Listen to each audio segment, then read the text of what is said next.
కేరళలో Shigella bacteria కేసులు మళ్లీ ఆందోళన కలిగిస్తున్నాయి.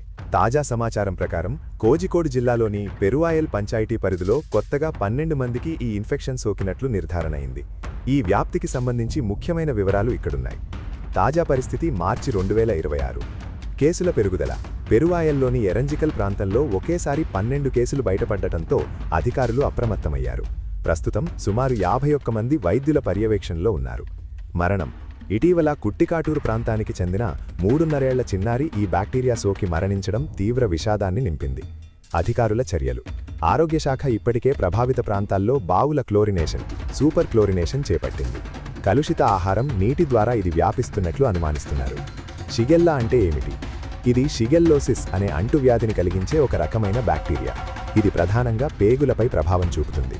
ముఖ్య లక్షణాలు: రక్తం లేదా జిగురుతో కూడిన విరేచనాలు, తీవ్రమైన జ్వరం మరియు కడుపు నొప్పి, వాంతులు మరియు వికారం, శరీరం డీహైడ్రేషన్కు గురికావడం, నీరసం.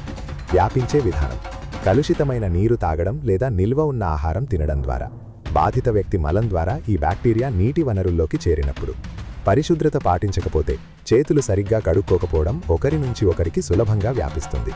తీసుకోవాల్సిన జాగ్రత్తలు: నీటిని మరిగించి తాగాలి.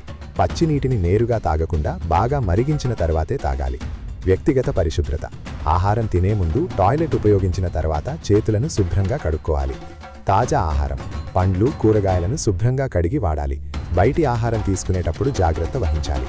వైద్య సహాయం: విరేచనాలు, జ్వరం వంటి లక్షణాలు కనిపిస్తే ఆలస్యం చేయకుండా వెంటనే డాక్టర్ను సంప్రదించాలి.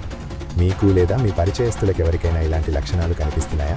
సరైన జాగ్రత్తలు పాటించడం ద్వారా దీనిని అరికట్టవచ్చు.